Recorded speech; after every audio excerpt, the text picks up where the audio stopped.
One of the things that most people do is they think that the present, whatever happens now or in the last few years, has been the normal. And if history is to give us any kind of idea of what's going to happen in the future, it's that things will change. History's full of change, but people forget that because one, they either don't read history or don't remember it. And secondly, they think that what they've been doing for the last couple of years has been normal.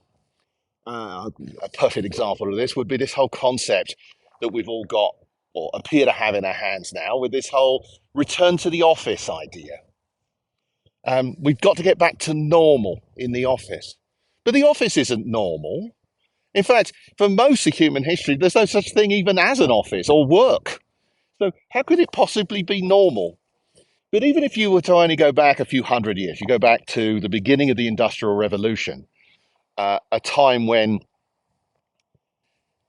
science and technology allowed the office to exist, or I suppose more accurately, demanded that the office existed. Well, think about that, right? Before that time, people worked from home if they were artisans. If they weren't artisans, doing things like metal workers, you could be a blacksmith, that could be an artisan. You didn't drive to work. You didn't commute to work. You lived above the forge. At least your house was warm, I suppose, which it isn't here in Colorado today.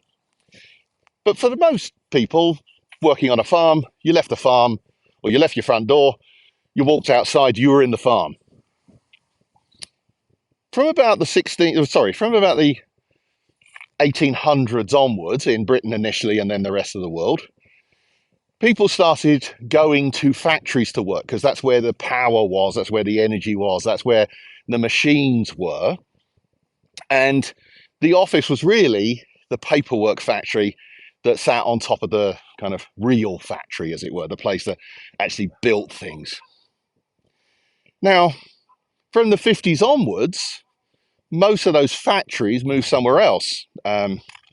They moved to the Far East, they moved to China, they moved to low-cost manufacturing.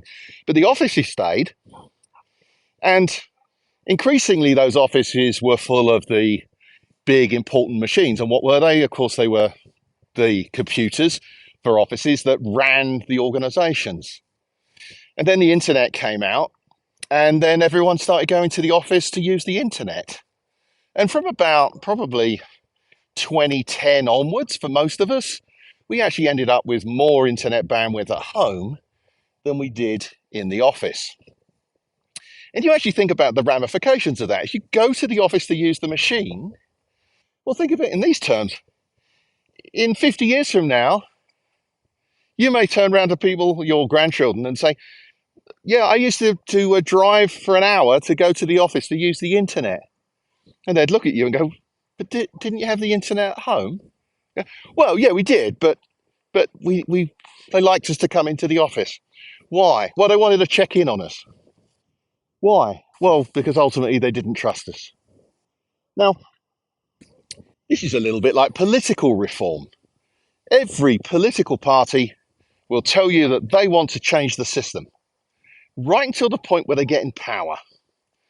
Then they don't want to change the system because they worked out how to pull the levers of the system well enough that it got them into power. So now I've worked out how to drive the machine. Why in blazes would I want to go to some other new system that I might not understand very well? So the moral of the story is that most of the people who are trying to get folks to go back to the office are the folks who did really well out of having an office-centric environment. There's something to be said for that. But the problem is that for many of us, I live here in northern Colorado. I think I'm 1,200 miles away from my office, so they can't really make me go back into it. But the concept of even going to an office would be absurd to many of us today. And people say, well, it's not fair. I would argue it's less fair to get on the roads, to use all those resources that aren't coming back, to get in the way of someone who actually does need to go to the office, right? I don't know many firemen who are working from home. And if I can get out of the way of a fireman or an ambulance driver or a nurse on their way to do something where they actually physically need to be there, then that seems like a pretty damn good compromise to me.